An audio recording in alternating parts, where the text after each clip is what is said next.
Podcast Republik Indonesia kembali hadir bersama Anda di Men's Daily, dan kita tahu bersama bahwa kondisi politik ekonomi Indonesia sedang tidak baik-baik saja. Dan kalau kita ngomong terkait usaha, bisnis, perekonomian, tentu kita sudah melihat akhir-akhir ini seperti apa. Kemudian kita juga tahu bahwa ada Menteri Keuangan yang baru dan juga beberapa daerah gejolak-gejolak terkait juga dalam ekonomi dan keamanan. Dan di tengah ketidakbiasa-biasa ini, kita tahu juga bahwa dunia usaha atau dunia bisnis banyak mengalami beberapa kendala. Ada juga di beberapa tempat yang tingginya tingkat pengangguran, kemudian peluang usaha juga sudah mulai agak susah. Nah, bagaimana sebenarnya sikap anak muda melihat hal ini? Dan kebetulan di podcast Republik Indonesia kali ini kita mengundang kalau bisa dikatakan rajanya pengusaha Indonesia, yaitu Ketua Umum HIPMI Pusat, Mas Akbar Himawan Bukhari. Apa kabar, Mas? Baik, alhamdulillah Bang Martin. Gimana Sehat kabarnya? Ya? Sehat-sehat. Oke, walaupun keadaan agak tidak sehat-sehat. Yang paling penting kitanya dulu sehat. Kitanya dulu sehat. Dengan kita sehat kita bisa ngapa-ngapain. Oke, Mas Akbar, saya sebelum masuk ke hal-hal yang ini, kita mau sedikit update situasi yang terakhir, ya. Di mana kita mempunyai Menteri Keuangan yang baru, ya. Bagaimana sebenarnya pengusaha melihat hal ini, khususnya pengusaha muda? Baik. Pertama-tama kita mengapresiasi langkah Bapak Presiden dalam hal ini merespon cepat apa permintaan dari masyarakat. Artinya pemerintah hari ini dalam hal ini Bapak Presiden ini sangat membuka ruang. Pada saat kejadian ini berlangsung, HIPMI secara institusi meminta kepada pemerintah dan juga DPR agar membuka ruang dialog kepada masyarakat. Hal ini kan nggak mungkin terjadi kalau tidak ada sumbatan komunikasi yang aspirasi dari masyarakat yang ingin disampaikan ke pemerintah dan juga DPR ini direspon secara cepat. Tapi dengan bahwa di sana sini ada kejadian yang memang luar biasa, tapi memang hal ini juga memberikan input yang baik untuk pemerintah. Dalam hal ini Bapak Presiden merespon hal tersebut dengan cepat. Nah, langkah yang paling konkret yang baru saja kita rasakan, bagaimana mentransformasi ataupun mereformasi kabinet Merah Putih. Dalam hal ini yang paling dirasakan langsung kebijakannya terkait dengan ekonomi adalah Menteri Keuangan. Betul. Nah, memang kita lihat awal-awal Pak Purbaya dilantik memang sentimen market sempat IHSG turun, gitu kan, rupiah juga melemah. Tapi beberapa hari kemudian setelah melihat profiling secara utuh, saya lihat program-program ataupun visi dari Menteri Keuangan yang baru ini, respon market juga sudah mulai membaik. Dan juga kepercayaan publik dalam hal ini dunia usaha juga sangat bagus.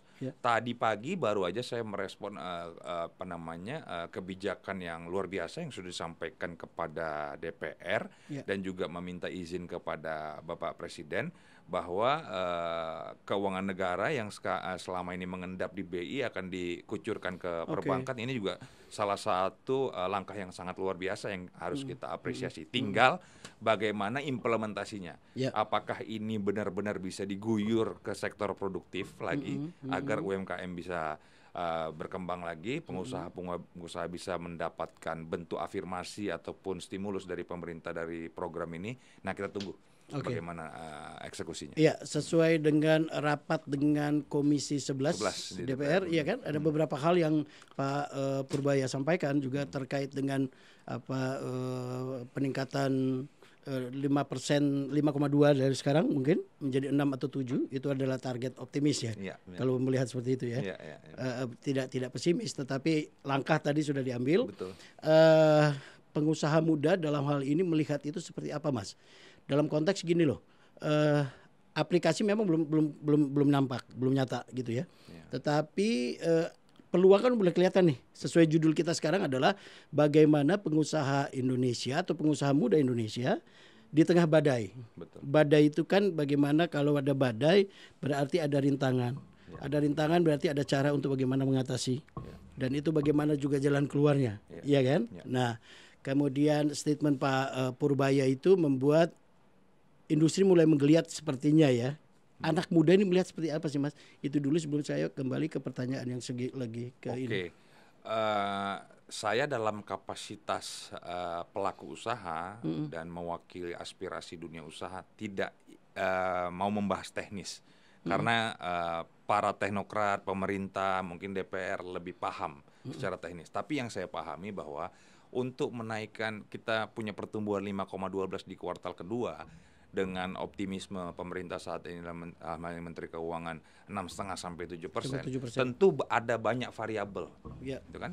Pertumbuhan ekonomi itu kan ada 4 variabel. Yang pertama konsumsi domestik kita, yang kedua bagaimana kita bisa meningkatkan investasi di dalam negeri, yang ketiga adalah government spending yang selama ini sekarang lagi di efisiensi belanja pemerintah kita, yang keempat adalah ekspor kita, bagaimana meningkatkan kinerja ekspor. Nah, 4 variabel ini justru sekarang ini mendapatkan angin segar bahwa konsumsi pemerintah ini, konsumsi dalam negeri kita ini, konsumsi domestik kita ini bisa menggeliat apabila ada uang, apabila masyarakat punya pekerjaan yang layak, punya penghasilan, pengusaha bisa tumbuh, akhirnya uang bisa beredar, akhirnya konsumsi bisa meningkat. Nah, inilah yang narasi besar yang dibangun oleh pemerintah saat ini, mengguyur 200 triliun yang tadi saya baca ke perbankan agar bisa didistribusi ke sektor real. Sektor real dalam hal ini bagaimana bisa peningkatan konsumsi kita, bagaimana UMKM kita ini bisa tumbuh, mendapatkan stimulus, dapat keberpihakan kepada pemerintah, akhirnya belanja masyarakat bisa terjadi. Nah, Pak Purbaya dalam hal ini baik sekali, karena benchmarkingnya beliau nggak mau terhadap perlambatan perekonomian global. Karena menurut hemat beliau, 90% kekuatan ekonomi kita ini ada di dalam negeri. Iya, jadi domestic market aja yang harus kita jaga. Caranya bagaimana? Ayo kasih stimulus, kasih bentuk afirmasi, buat supaya agar konsumsi dalam negeri kita ini bisa meningkat. Nah, untuk itu sebenarnya kebijakan besar dari Bapak Presiden dalam hal ini mungkin makan bergizi gratis, ada Kopdes merah putih, ada ketahanan pangan, ketahanan energi. Ini sebenarnya udah mewakili semuanya, Bang Martin. Tapi dalam mengeksekusinya, menteri-menterinya justru kan tidak bisa, bukan saya memperlakukan secara general ya, tidak bisa mendeliver ini dengan secara utuh apa yang diinginkan oleh Bapak Presiden. Nah, mungkin ini sekarang ada penyegaran. Menteri-menteri yang baru ataupun tim ekonomi yang baru ini bisa mendeliver apa kebijakan besar narasi Bapak Presiden ini yang bisa dideliver dengan baik dan dengan cepat. Dan saya rasa Pak Purbaya mampu lah dengan kita bedah satu-satu ya, Mas. Tadi ada 4 faktor. Salah satu faktornya kan efisiensi. Ya, bahwa pemerintah pusat juga sudah melakukan efisiensi. Salah satu adalah terkait dengan transfer daerah. Ya, membuat beberapa pemerintah daerah juga mengalami kesulitan, sehingga melakukan berbagai upaya untuk hal itu. Ya, ini pun imbasnya adalah ke pengusaha-pengusaha di daerah. Nah, bagaimana menyikapi ini di tengah efisiensi, tapi di satu sisi juga kita harus menggerakkan roda ekonomi daerah. Iya kan? Ya, ini isunya yang kemarin dijawab soal pada saat RDP di Komisi 11. Bahwa transfer daerah ini tidak bisa lagi dilakukan efisiensi secara general. Harus memang dilihat sesuai kebutuhan daerah masing-masing. Kalau memang ini menghambat ataupun mengganjal adanya perputaran ekonomi di daerah, dalam hal ini daya beli, ini nggak boleh ditahan lagi, kan begitu. Nah, akhirnya sekarang sedang direformasi struktur APBN. Dalam hal ini yang paling penting untuk tingkat konsumsi dalam negeri adalah bagaimana di daerah bisa terjadi perputaran ekonomi. Ini mungkin akan terjadi pelonggaran, nggak seperti seperti dulu lagi. Jadi mungkin ada sedikit perubahan strategi. Pasti ada perubahan strategi, ada pelonggaran di mana agar daya beli di masyarakat, terutama di daerah ini bisa terjadi dan meningkat. Nah, di sisi lain, di sektor produktifnya, pengusaha-pengusaha daerahnya juga akan mendapatkan stimulus dalam hal ini kebijakan fiskal dan kebijakan moneter. Dalam kebijakan moneternya mungkin tadi yang seperti disampaikan 200 triliun akan diguyur ke Bank Himbara. Bank Himbara juga akan mengalirkan keuangan ini ke sektor-sektor produktif. Tidak lagi menerbitkan SUN atau SBN yang sifatnya tidak ke sektor real.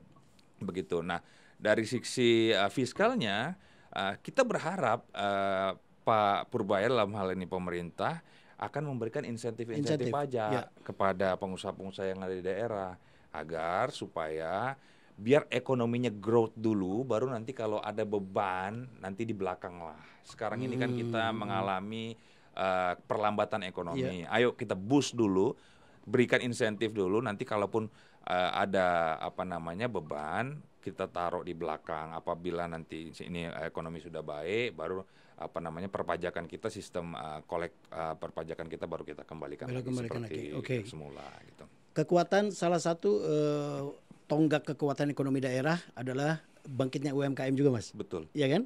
Nah, bagaimana sebenarnya strategi HIPMI ya khususnya untuk meningkatkan ini? Dari segi pembiayaan, dari segi apapun pelatihan dan lain sebagainya atau mungkin yang bisa dilakukan.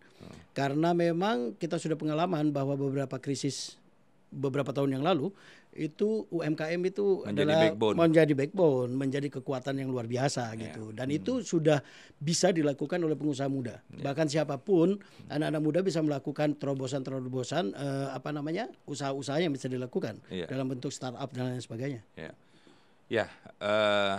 Sebenarnya UMKM kita ini as business as usual sebenarnya. Tidak pernah mendapatkan bentuk afirmasi yang seperti korporasi besar dapatkan. Nah, ini yang sebenarnya selalu kita mengingatkan kepada pemerintah. Masalahnya di mana? Ya makanya kita coba lagi bedah. Selalu kita meminta kepada pemerintah. Tadi yang Mas sampaikan bahwa tahun 98 yang menjadi penyelamat perekonomian kita adalah UMKM, di mana korporasi-korporasi besar mempilotkan diri dan pergi ke luar negeri.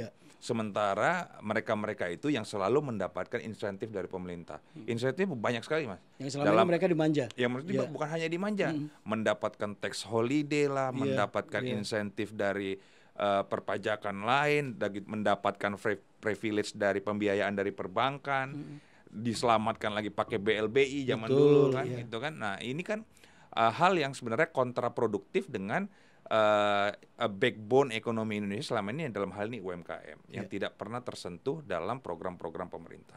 Nah, akhir-akhir ini pemerintah sudah berpihak terhadap UMKM. Dalam hal ini menerbitkan beberapa insentif. Yang pertama, insentif pajak final 0,5% dari UMKM yang omsetnya 4,8 miliar. Oke, Mas Akbar, kita lanjut lagi tadi terkait bagaimana UMKM. Jadi terakhir langkah-langkah pemerintah terhadap UMKM sudah ada keberpihakan.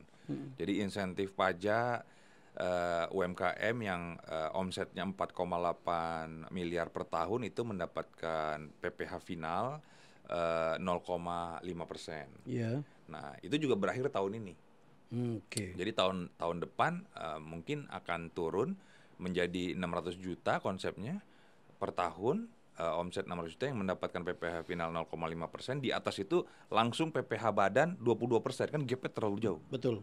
Gitu. Nah, itu juga lagi sedang kita suarakan karena yang mendapatkan insentif itu relatif perusahaan atau pengusaha mikro dan kecil. Menengah ini hampir tidak pernah disentuh. Gitu. Jadi itu dari sisi kebijakan fiskal. Nah, dari sisi pembiayaan juga teman-teman kelas menengah ini juga belum mendapatkan privilege ataupun belum mendapatkan sentuhan. Kenapa? Karena KUR kredit usaha rakyat yang hari ini diberikan pemerintah kepada UMKM ini juga sasarannya kepada mikro dan kecil. Karena 100 sampai dengan 500 juta. Nah, itu yang bunganya disubsidi oleh pemerintah. Dan dalam hal ini juga pengusaha kelas menengah juga belum tersentuh karena kelas menengah ini kan omsetnya mungkin ya sudah 50 miliar per tahun dan capital 100 sampai 500 juta itu tidak mampu menggerakkan perusahaannya secara masif dan secara efektif karena terlalu kecil gitu. Nah ini selalu kita suarakan agar UMKM kita ini secara komprehensif semua kebutuhannya ini bisa dirasakan dan juga bisa disalurkan oleh pemerintah dalam hal ini kebutuhannya. Oke, satu lagi terkait dengan tekanan ekonomi yang kita alami sekarang, ya ada beberapa, bahkan kemarin kita kalau baca misalnya Gudang Garam sebagai perusahaan yang sangat besar dia sudah melakukan PHK. Sebelum itu juga ada beberapa gelombang PHK. Nah, bagaimana saudara menyiasati ini, Mas Akbar, kepada anggotanya nih, agar hal itu tidak terjadi, gitu kan? Kalaupun memang itu terjadi, apa langkah yang dilakukan? Gitu. Nah, ini soal ekonomi makro kan, Ya. jadi memang perlu kolaborasi. Jadi saya rasa memang di mana ada investasi besar, perusahaan-perusahaan korporasi besar, ini harus berkolaborasi dengan pengusaha-pengusaha lokal dalam hal ini UMKM demi terciptanya lapangan pekerjaan di dalam negeri.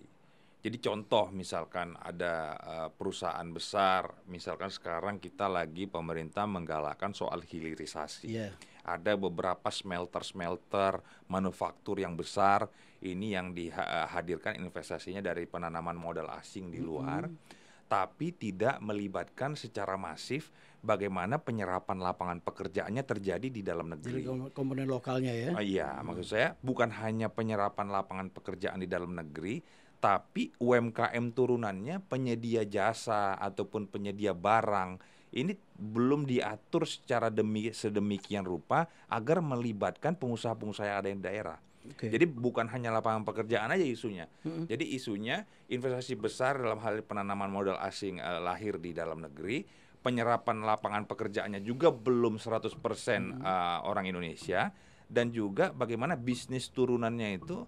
Contoh kecil misalkan Astra. Ya.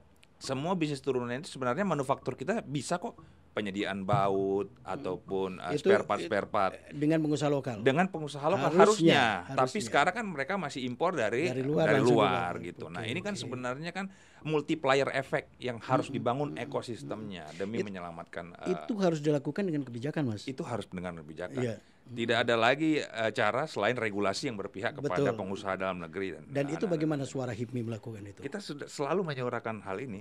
Dalam hal ini ke Kementerian Investasi misalkan. Karena input dari awalnya mereka bisa PMA bisa menanamkan modal di dalam negeri kan lewat Kementerian Investasi, lewat BKPM kan. Nah, saya rasa harus ada regulasi yang legit begitu. Betul. Dari pemerintah dalam Kementerian Investasi. Oke, yuk boleh investasi di sini, tapi bisnis turunannya harus pakai pengusaha lokal, pekerjanya harus 100% orang Indonesia.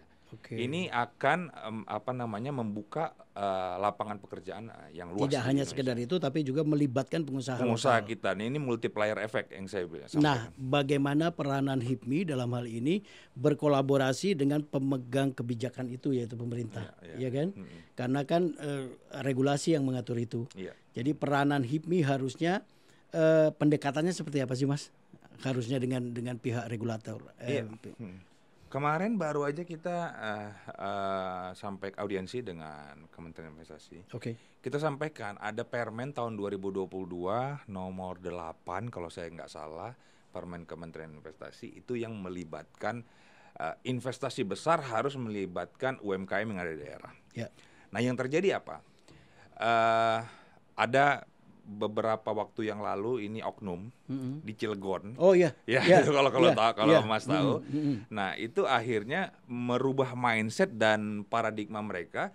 Setiap investasi yang datang harus mendapatkan proyek kira-kira gitu. Ini kan mindset ya kita dalam tanda kutip jadi malak gitu ya. Jadi malak gitu kan. Padahal permen ini tidak dibahas secara rigid. Mungkin itu yang harus dilakukan. Nah, itu maksudnya sosialisasinya juga harus bagus, dan sebelum permen ini lahir harus dilakukan sebelum diharmonisasi, disosialisasi dulu ke dunia usaha. Betul. Agar bagaimana mekanisme penjalanan permen ini, menjalankan permen dengan baik. Nah, ini sudah dilakukan oleh Pak Menteri Investasi yang baru, udah mengundang kita minta aspirasi dari teman-teman dunia usaha dalam hal ini HIPMI. Nah, ya itu yang terjadi yang pertama. Yang kedua, karena permen ini tidak dibahas secara rigid dan detail, UMKM yang terlibat di daerah itu hanya UMKM yang kelas kecil. Contoh hanya pengadaan catering home industry, Yes. hanya laundry, tukang Iya. cuci. Saya baru mau Padahal masuk situ, iya, ya. padahal kita harapannya bukan itu. Bukan Tadi yang itu. saya sebutkan bagaimana manufaktur kecil kita nih home industry yang Iya. ini Kita bisa berperan di situ. berkolaborasi dengan investasi besar, kan itu tujuannya gitu. Iya. Nah, sementara ada lagi hambatannya di sistem OSS kita ini belum terintegrasi dengan baik. Siapa aja manufaktur yang ada bisa menopang atau menyupport investasi Industri besar, itu, industri yang ada di sana. Nah, ini perlu juga kita dunia usaha, dalam hal ini organisasi dunia usaha, mengkonsolidasi teman-teman untuk bisa dilaporkan kepada, mungkin dalam hal ini Kementerian Investasi atau Kementerian UMKM. Tapi kalau Kementerian UMKM saya lihat masih fokusnya terhadap mikro dan kecil lah. Betul. Karena Pak Menteri ini selalu mensosialisasikan program-program yang terkait dengan relevansinya dengan mikro dan kecil. Nah, untuk hal ini saya rasa bisa langsung didaftarkan ke online single submission sehingga terjadi integrated, terjadi matching bisnis di dalam investasi masuk, investasi bisnis pendorongnya bisa terjadi gitu. Apakah itu karena mungkin gini, industri melihat bahwa pengusaha lokal belum mampu untuk melakukan itu? Itu kan bisa menjadi alasan siapa saja gitu. Nah, memang yang terjadi pada saat ini seperti itu, karena memang industri yang berinvestasi di dalam negeri ini adalah industri asing, dan mereka mempunyai komponen raw material ataupun supply chain-nya mereka punya sendiri gitu. Ya, mereka akan mencari berbagai alasan untuk itu. Nah, tapi pada dasarnya ternyata manufaktur kita di dalam ekosistem usaha itu sebenarnya sudah bagus juga, sudah bagus dan memang sudah bisa punya TKDN dan segala macam. Memang ini adalah kekuatan industri dalam negeri yang selama ini pemerintah nggak hadir untuk bisa mempromosikan ini, untuk bisa relate dengan industri. Berarti memang besar. Regulasi yang harus itu. Oke, kemudian kita berangkat ke secara personal nih Mas. Menjadi seorang ketua HIPMI gitu kan ya, tentu ya pasti latar belakang pengusaha. Gimana sih sebenarnya cerita awalnya nih terjun, bagaimana, ada istilah anak-anak sekarang, ini perintis atau pewaris nih gitu. Bisa cerita sedikit ya Mas? Kalau itu jadi waktu anak-anak sekarang kan suka ngomong kayak gitu nih. Iya. Jadi waktu saya masuk HIPMI itu saya masih semester 4 kuliah tahun 2008 di Sumatera Utara. Di Sumatera Utara. Oke. Karena punya dua pilihan. Keluarga minta lanjutin usaha keluarga. Saya dengan idealisme saya ingin buka usaha sendiri.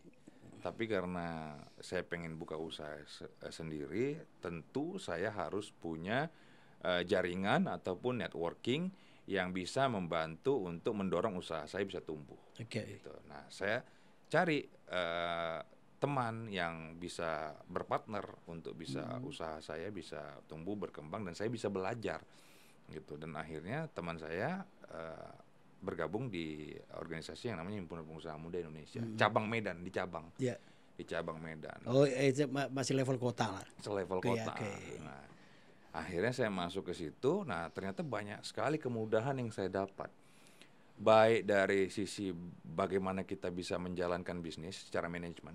Saya belajar praktek langsung, walaupun di kampus kita udah belajar teori, tapi kita belajar langsung sama praktisi, dalam hal ini senior-senior yang mengajarkan kita. Dari sisi aspek perizinan kita lebih mudah, karena kalau HIPMI datang ke pemerintah minta izin mendirikan bangunan zaman dulu atau izin apa, itu akan lebih cepat, akan lebih bagus, karena ya kita tahu pemerintah kita pada saat itu dulu. Kalau misalkan kita mulai dari awal itu mungkin waktunya bisa 2 bulan, tapi karena anggota HIPMI yang datang 2 hari bisa kelar gitu, kira-kira gitulah. Nah, dari sisi akses permodalan ini yang saya rasa saya sangat mendapatkan manfaat. Waktu itu karena bisnis saya masih baru, belum bankable, saya ajukan proposal bisnis saya sama senior saya, sesama HIPMI. Beliau ketua HIPMI di cabang Medan waktu itu. Saya bilang, bisa bantu saya nggak? Ini perusahaan saya baru, belum bankable. Nanti setelah 6 bulan atau 1 tahun perusahaan saya bankable, nanti uangnya beberapa senior saya kembalikan, saya ambil uang dari bank. Oke, buat proposal bisnisnya, nggak usah dikembalikan, kita profit sharing aja. Ngomongnya begitu. Oke, kalau gitu jalan bisnis, alhamdulillah sampai sekarang jalan dan senior saya juga udah bagus jalankan bisnisnya, perusahaan kita udah bagus, udah listing juga di market dan sekarang udah established. Kemudian udah menjadi rahasia umum juga bahwa memang ya itu tadi Mas bilang bahwa berbagai kemudahan akan bisa kita dapatkan apabila kita kalau nggak jadi anggota HIPMI gitu kan, kemudian kita jadi anggota Kadin berikutnya setelah itu. Beberapa waktu yang lalu atau mungkin sampai sekarang masih ada gini loh Mas, bahwa pengusaha daerah itu kebanyakan hanya hidup dari anggaran daerah. Ya enggak? Misalnya kontraktor gitu kan, yang hanya menggunakan anggaran daerah gitu ya untuk pembangunan infrastruktur misalnya atau apa gitu. Agak jarang juga umpamanya yang mempunyai bisnis yang bankable tadi yang Mas bilang, yang secara umum disebut sebagai private sector. Bagaimana Mas melihat ini sebagai sebuah organisasi ya? Melihat kalau soalnya gini loh, kalau di daerah itu kalau nggak ada kerjaan infrastruktur kayaknya pengusaha ini nggak ada kerjaannya deh, gitu. Ya kalau ini kan pilihan Mas. Sebenarnya kita nggak bisa pungkiri juga semua kader-kader kita yang ada di seluruh Indonesia dengan berbagai macam latar belakang jenis usaha. Nah saya sendiri mungkin pada saat masuk HIPMI mungkin orientasi bisnis kita adalah investasi. Waktu itu kita bangun perusahaan properti sama senior-senior semua. Dan ini direspon baik sama pemerintah daerah karena meningkatkan investasi di daerah masing-masing. Nah, tidak tertutup kemungkinan juga ada teman-teman yang latar belakangnya di sektor kontraktor misalkan. Nah, ini juga sebenarnya tinggal bagaimana pemerintah daerah atau pemerintah pusat melakukan kurasi yang sangat baik. Walaupun dia HIPMI tapi kerjaannya nggak bagus ya jangan dipilih, kira-kira begitu kan. Tinggal pilihan aja. Tapi di sana sini mungkin ada terjadi kalau ada hal-hal yang mungkin di luar kewajaran itu ya mungkin terjadi antara pribadi-pribadi oknum. Itu lebih kepada oknum dan kasus saja. Lebih oknum dan kasus gitu. Nah, kita tidak memungkiri itu, tapi ya kita berharap teman-teman yang ada di daerah ini bisa menjalankan dua-duanya. Dari sisi investasi juga bisa membantu perekonomian daerah dalam hal ini penyerapan lapangan pekerjaan, pertumbuhan perekonomian. Dari sisi lain juga kalau memang teman-teman daerah ini adalah kontraktor yang memang baik, yang memang legit, yang memang bagus, yang memang punya prestasi, harus digunakan gitu. Ini kan anak bangsa, daripada dikasih orang lain, lebih bagus dikasih kepada teman-teman HIPMI yang memang mempunyai integritas yang kuat membangun usahanya. Anak muda sekarang digitalisasi ya dan transformasi media juga menjadi isu utama. Bagaimana HIPMI melihat ini? Banyak sekali startup, ya kan? Ini menjadi isu penting, transformasi digital yang saat ini sedang masif, karena kalau kita tidak lakukan dan tidak adaptif terhadap ini, kita akan ketinggalan. Pemerintah dalam hal ini sedang menggalakkan agar anak-anak muda kita, anak-anak bangsa kita selalu responsif dan adaptif terhadap perkembangan zaman, dalam hal ini digitalisasi. Sekarang apapun yang kita lakukan ini tidak ada maksud saya tidak mungkin tidak ada kaitannya sama dunia digital. Ini aja sekarang kita lagi melakukan hal yang sama gitu kan. Jadi ya memang kita menghimbau kepada seluruh pengusaha, baik itu katanya pengusaha yang melakukan usahanya secara konvensional selama ini, tapi ini adalah disrupsi yang sangat cepat, perubahan yang sangat cepat, hari per hari pasti akan ada hal-hal yang baru yang harus memang kita adaptif terhadap ini. Dan HIPMI sendiri berkomitmen agar mensosialisasikan, agar bisa memberikan penyuluhan, agar bisa memberikan semangat kepada anak-anak muda Indonesia, agar bisa adaptif dan bisa melakukan digitalisasi, dalam halnya digitalisasi ekonomi secara masif, secara keseluruhan. Dan itu sekarang banyak sekali, Mas. Banyak sekali. Itu kan juga harus kita memang tidak bisa mengatur ya. Tapi minimal diakomodir ya. Ada juga anak-anak muda yang sangat ini dengan konten kreator, bahkan dengan game dan lain sebagainya, itu mengglobal loh, iya kan? Wadahnya mereka bisa jadikan HIPMI sebagai apa, atau HIPMI melakukan itu sebagai apa kepada mereka? Ya sebenarnya kita harus memberikan wawasan atau pengetahuan secara utuh tentang dunia digital. Artinya anak-anak muda kita yang berbakat menjadi konten kreator ataupun yang tadi gamers atau Gamers, apapun ya. itu, ya kita juga tidak boleh menutup ruang, tapi hal-hal tersebut itu ada masanya gitu kan, nggak bakal sustain. Nah itu mereka Betul. harus tahu karena perubahan dalam ruang itu tuh terlalu inovatif dan cepat gitu. Sangat cepat. Sangat Ya. cepat gitu. Nah mereka harus adaptif dengan itu. Nah di sisi lain ada hal-hal yang sebenarnya di sektor produktif yang harus memanfaatkan potensi digital tersebut. Mungkin kayak petani milenial Ya. yang memanfaatkan ruang-ruang digital agar meningkatkan produktivitas pertanian dengan memanfaatkan tadi ruang-ruang digital yang sebenarnya anak-anak muda Indonesia ini mampu. Cuman nggak mau shifting ke arah sana aja karena petani ini dianggap adalah konvensional di desa, di kampung. Padahal ini bisa menghasilkan pendapatan revenue yang sama dengan kemampuan teman-teman muda kita. Nah itu salah satu contoh kira-kira seperti itu. Masih banyak lagi di sektor-sektor lain yang bisa memanfaatkan talent dari teman-teman muda tersebut. Nah ini tugas kita untuk bisa melakukan sosialisasi. Kolaborasi kan itu juga itu ya yang menjadi penting ya. Itu yang menjadi penting gitu. Jadi mengkolaborasi bisnis konvensional yang ada dengan untuk digital, bisa dikawinkan dengan bisnis digital agar melahirkan produktivitas yang lebih tinggi lagi. Oke. Industri dalam negeri tidak bisa lepas juga dari geopolitik dunia. Betul. Ya kita melihat bahwa begitu cepat dunia berubah. Peranan misalnya antara dunia barat dan dunia timur luar biasa, ya. Persaingan antara Amerika, Cina dan beberapa negara itu juga menjadi dan membawa pengaruh bagi kita, ya. Bagaimana strategi dari HIPMI menghadapi dunia geopolitik seperti ini, baik dari segi keamanan, terlebih dari segi ekonomi. Ya. Dari segi ekonomi itu pasti tidak lepas dari stabilitas. Yep. Nah, jadi stabilitas politik ini sangat penting. Yang kemarin terjadi ini sangat mengganggu sebenarnya. Mengganggu stabilitas ekonomi. Yang akhir Agustus itu ya. Yang akhir Agustus. Kerusuhan yang itu. Seharusnya ini roadmap-nya sudah disusun dengan bagus.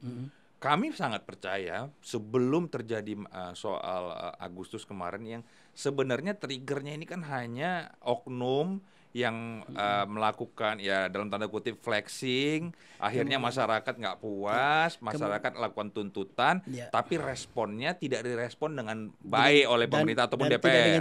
Tidak dengan cepat. Akhirnya terjadi berguna. Ini kan sebenarnya kan opportunity yang loss. Beberapa lama investasi sempat kabur sebentar karena tidak percaya dalam stabilitas politik dan stabilitas ekonomi dalam negeri. Nah untungnya Presiden cepat merespon ini dengan baik. Nah ini semuanya menjadi satu kesatuan dan harus menjaga stabilitas politik dan stabilitas ekonomi apabila kita mau growth seperti targetnya Pak Presiden 8%. Dan hal itu kami sangat optimis bisa mampu apabila stabilitas politiknya ini terjadi dengan bagus. Jadi jangan ada lagi gap di dalam maupun di luar pemerintahan. Kalau di luar pemerintahan namanya oposisi. Ya kan kita wajar oposisi tugasnya kritik.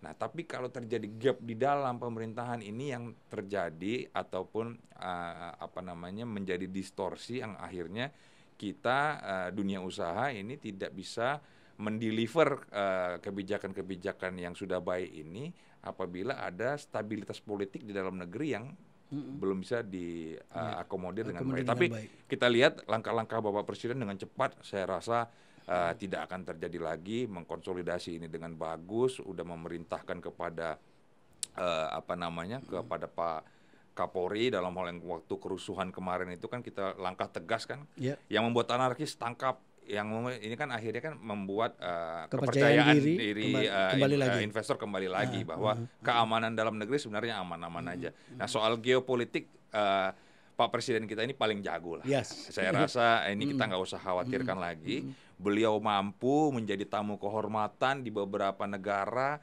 melakukan gerakan non-blok.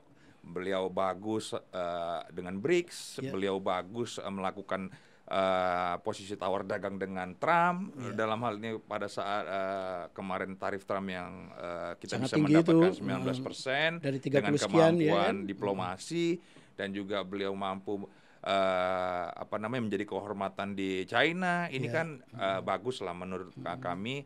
Secara geopolitik Pak Presiden kita mampu untuk bisa menjadi negara sahabat bagi seluruh negara-negara di dunia. Secara government to government oke, gitu ya. Kemudian bagaimana kalau kita melihat dari segi bisnis to bisnis, ya, antar pengusaha lokal dengan pengusaha multinasional atau kan pengusaha dari dalam domestik Asia dan lain sebagainya, Mas. Iya,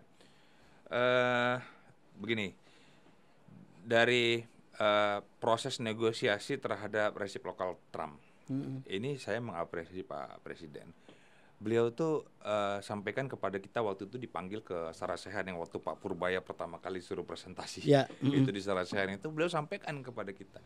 Ini kan bernegosiasi dengan Trump ini bukan seperti bernegosiasi dengan pemimpin negara lain. Trump ini pengusaha. Pengusaha itu yang menjadi penguasa. Saya itu pernah jadi pengusaha kata Presiden. Ya udah kita negosiasi aja. Mereka neraca perdagangannya defisit berapa sama Indonesia? Oke, sekian miliar dolar. Oke, kita beli barang mereka sekian miliar dolar. Akhirnya kan Pak Presiden ngomong. Iya. Udah begitu aja karena mereka jadi ada cincai di situ. Ini kan soal negosiasi, Pak Presiden ngomong seperti itu. Nah, di situ saya lihat Pak Presiden sangat mampu untuk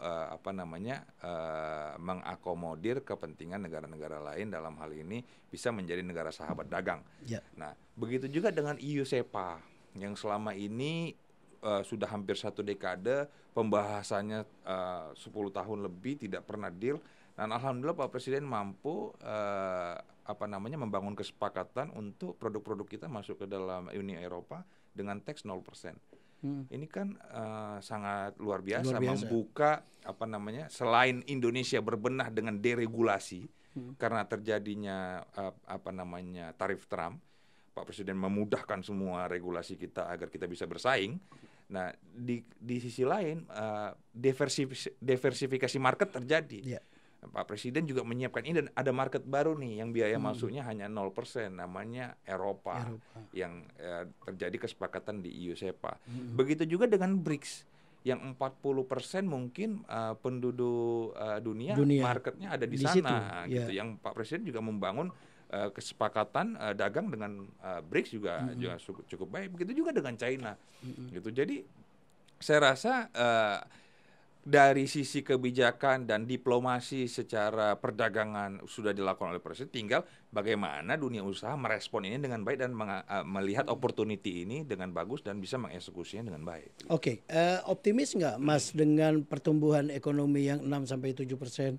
Di mana kalau kita ngelihat sekarang bahwa APBN kita itu hampir berapa persen hanya untuk membayar bunga dan hutang. Misalnya untuk tahun 2025 sekarang ini di mana 1.200-an sekian triliun itu ada bunga dan pokok yang harus dibayarkan gitu ya.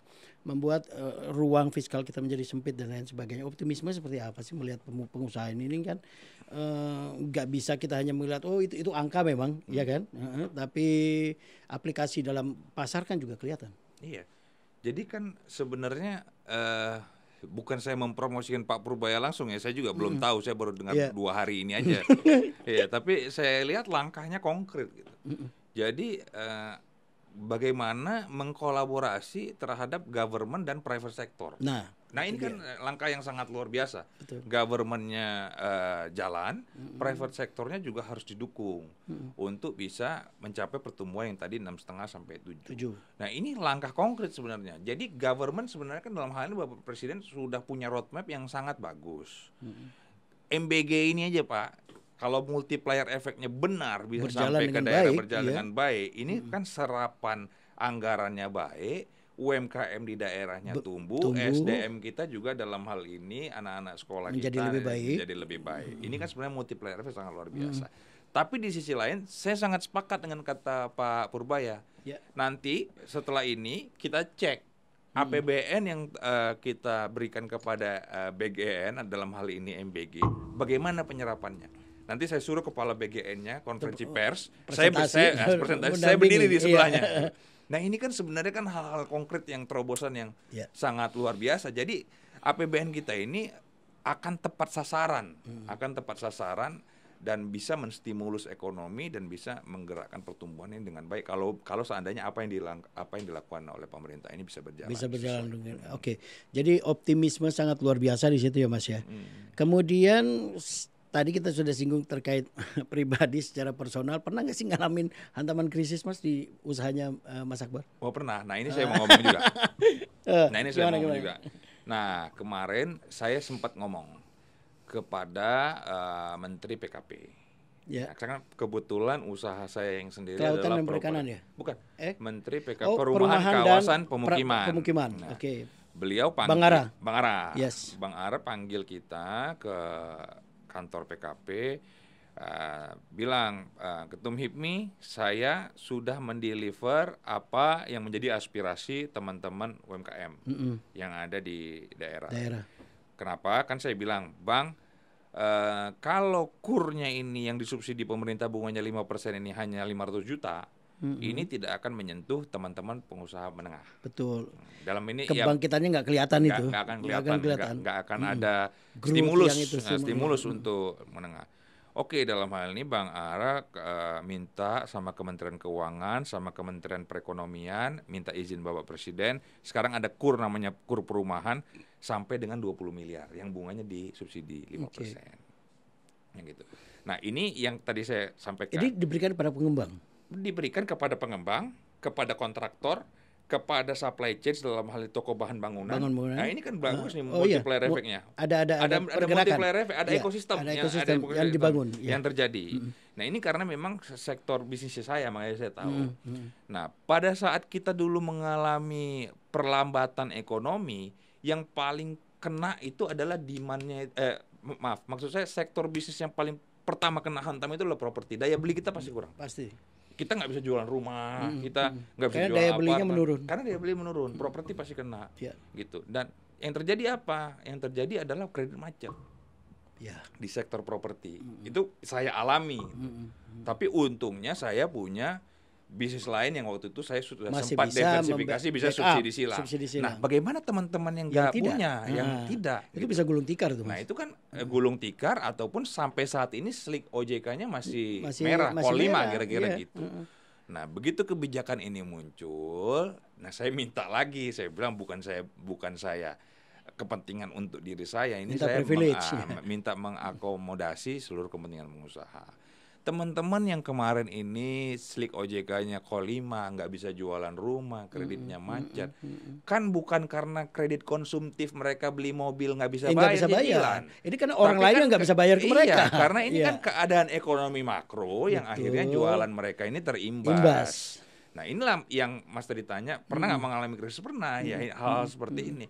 Nah, saya juga minta keringanan dan kelonggaran dalam hal ini. Saya nanti akan beraudiensi juga dengan Pak Purbaya. Setelah itu nanti saya akan laporkan juga kepada Bapak Presiden. Mungkin hal-hal seperti ini bisa mendapatkan keringanan lah. Bukan amnesti ya, maksudnya pemutihan dulu sementara agar bisa dapat pembiayaan ini, nanti baru ininya bisa direstrukturisasi. Artinya ada kelonggaran untuk bisa menyelesaikan yang masa lalunya itu. Okay. Nah, pertanyaan berikutnya, kalau seandainya ini nggak diberesin, terus uang yang 130 triliun yang mau dikasih ke pengembang, mau dikasih kemana?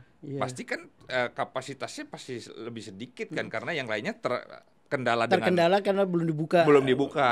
Yang bankable, yang ini kan masih sedikit. Hukumannya masih belum dibuka. Belum diamnesti kira-kira gitu. Nah, makanya ini kan harus ada suatu sistem yang memang supaya uangnya bisa diguyur, tapi juga mereka harus berkomitmen untuk melakukan restrukturisasi pembayaran hutang yang lama. Kalau umpamanya itu terjadi kepada misalnya bank-bank negara. Iya kan, himbara. Kalau private sektor sama-sama swasta juga agak susah juga kali ya, Mas. Iya, mungkin harus ada kebijakan khusus lah. Saya rasa pemerintah bisa hadir lah di tengah-tengah itu, dan saya rasa ada relaksasinya di situ ya. Ada ini. Mungkin lewat POJK atau apapun itu mungkin bisa aja. Kalau regulator mau semuanya bisa lah. Semua bisa. Oke, berarti bisa dikatakan bahwa pengusaha ataupun himpunan pengusaha itu harus benar-benar berpegang erat dengan pemerintah. Harus. Ya kan? Harus. Karena pemerintah tidak akan bisa jalan tanpa adanya dunia usaha yang baik. Dunia usaha juga tidak akan bisa bergerak dengan bagus apabila tidak ada kebijakan pemerintah yang baik. Ini harus saling ini kolaborasi dan menguntungkan. Satu lagi Mas, mungkin sebelum kita closing statement adalah apa sih sebenarnya anjuran Mas sebagai ketua sebuah asosiasi pengusaha muda kepada pengusaha yang baru mau terjun, kemudian pengusaha yang sedang mengalami hal-hal yang tidak enak sekarang ini, apa sih langkahnya Mas? Ya, jadi dalam dunia usaha ini nggak ada yang pasti. Yang pasti itu adalah bagaimana kita cepat merespon keadaan, selalu responsif. Jadi apabila teman-teman yang baru memulai usahanya mengalami kendala-kendala, dalam hal ini mungkin kendala dalam penyerapan pasar, daya beli yang belum maksimal, ataupun kendala-kendala yang memang secara teknis itu momentumnya tidak berpihak, sabar. Sabar dalam hal ini kita harus struggle. Dalam dunia usaha itu jatuh bangun itu sangat biasa sekali. Bahkan pengusaha yang sebesar mungkin sudah korporasi aja pernah mengalami up and down gitu. Nah, disinilah butuh sebuah mental, karena pengusaha ini kan mental. Mental pengusaha. Bukan sekedar uang doang bukan hanya sekedar punya modal, punya bukan capital. hanya sekedar punya jaringan, tapi harus punya mental pengusaha. Karena tidak selalu untung, tapi harus bisa memanfaatkan momentum. Kalau momentumnya belum berpihak kepada kita, bagaimana kita bisa struggle ataupun bagaimana kita bisa bertahan. Agar suatu saat momentumnya itu bergerak sesuai dengan kebutuhan kita. Tapi untuk mencapai itu kita juga harus melakukan sesuatu gitu, jangan berdiam diri gitu. Apakah itu mendiversifikasi bisnis, tapi itu tidak disarankan dengan cepat. Bagaimana teman-teman bisa sebenarnya fokus terhadap apa core bisnis awal gitu, dan konsistensi. juga konsistensi dan fokus dan konsisten terhadap core bisnis kita yang awal, dengan melakukan inovasi-inovasi dan juga harus bergerak adaptif terhadap disrupsi perubahan yang terjadi. Mungkin itu pesannya, dan kepada teman-teman muda yang baru akan memulai bisnisnya, saya juga mengajak, ayo kita sama-sama melaksanakan atau menjalankan usaha kita, karena dari rasio jumlah populasi kita yang 280 juta, tingkat pengusaha itu marketnya kita besar sekali. Ya, itu marketnya sangat luar biasa. Tadi seperti disampaikan oleh Pak Menkyu, domestic market kita ini sebenarnya 90%, dan jangan sampai ini dimanfaatkan oleh orang asing untuk memanfaatkan market kita, karena tingkat rasio pengusaha kita baru 3% loh Mas, dari jumlah populasi. Hanya 3%. Nah, ini peluang sebenarnya yang sangat luar biasa agar bisa masuk ke sektor ini, dunia usaha, dan juga ini akan memberikan kontribusi terhadap pertumbuhan perekonomian, pendapatan negara dari pajak, dan yang paling penting bisa membuka lapangan pekerjaan yang seluas-luasnya. Oke, bahasa simpelnya aja nih Mas Akbar, misalnya, oke, gue pengen jadi pengusaha nih gitu loh. Bahasa simpelnya apa nih Mas? Punya ini kah, kamu harus begini kah, begitu kah, anak-anak muda nih, bahasa simpel aja gitu ya, yang dipahami oleh mereka. Misalnya bangkitkan talenta dalam diri atau apa misalnya. Ya sesimpel itu. Ya sebenarnya kan trennya sih sebenarnya sudah cukup bagus Mas. Jadi anak-anak muda kita ini kan melihat udah ada shifting dari pemerintahan kita hari ini. Misalkan yang jadi wali kota, bupati, gubernur itu kebanyakan rata-rata pengusaha. Betul. Gitu. Yang jadi menteri sekarang rata-rata kebanyakan pengusaha.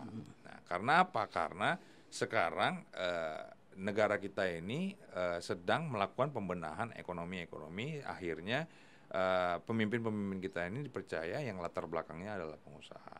Nah, kita anak-anak muda ini harus menyiapkan diri kalau kita mau jadi pemimpin, ataupun kalau kita mau menyiapkan diri untuk masa depan kita, ayo kita mulai dari usaha yang paling kecil, dari yang ekosistemnya yang ada di lingkungan kita dulu sendiri. Itu maksud saya. Yeah. Itu maksud kita. Yang ada di lingkungan sendiri. Cari opportunity apa yang bisa dari lingkungan kita sendiri ini mendapatkan nilai untuk melakukan kegiatan aktivitas usaha kita. Misalkan di sekolah, ayo kita aware dulu lah, membangun ekosistem bisnis di sekolah yang bisa melakukan perdagangan di sekolah dalam hal kecil aja dulu. Dalam hal kecil untuk membangun apa? Membangun mental tadi. Mental pengusaha itu. Mental pengusaha tadi sebelum masuk ke usaha yang sebenarnya gitu.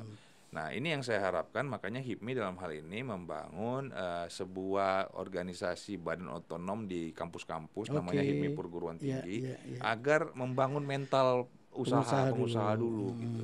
Dan kita siap kok untuk memberikan brainstorming, untuk memberikan masukan-masukan, pendampingan, penyuluhan. Kita siap lah melakukan hal itu di seluruh Indonesia. Oke, terkait dengan tema kita pada hari ini adalah pengusaha muda di tengah badai, menghadapi rintangan yang harusnya menjadi peluang dan bagaimana solusinya. Closing statementnya apa, Mas? Oke. Kita percaya ekonomi Indonesia cerah. 8% itu bukan hal yang selama ini ditertawakan oleh orang-orang, tapi 8% itu hal yang akan terjadi apabila kita bisa bekerja kolektif, bersama-sama. Seluruh stakeholder, baik pemerintah, dunia usaha, dan seluruh stakeholder yang ada di Indonesia. Nah, untuk itu mari kita semua singkirkan kepentingan ego sektoral. Demi bangsa dan negara, ayo pemerintah juga harus menurunkan sedikit powernya.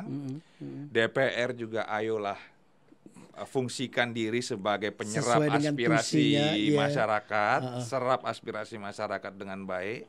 Dan juga masyarakat dalam hal ini juga harus menjaga iklim investasi yang bagus agar terjadi daya beli yang bagus di dalam negeri, agar investor percaya menanamkan modalnya, dan dunia usaha juga harus merespon kebijakan-kebijakan pemerintah ini yang terkait dengan bagaimana program prioritas ini dengan baik, dengan cepat.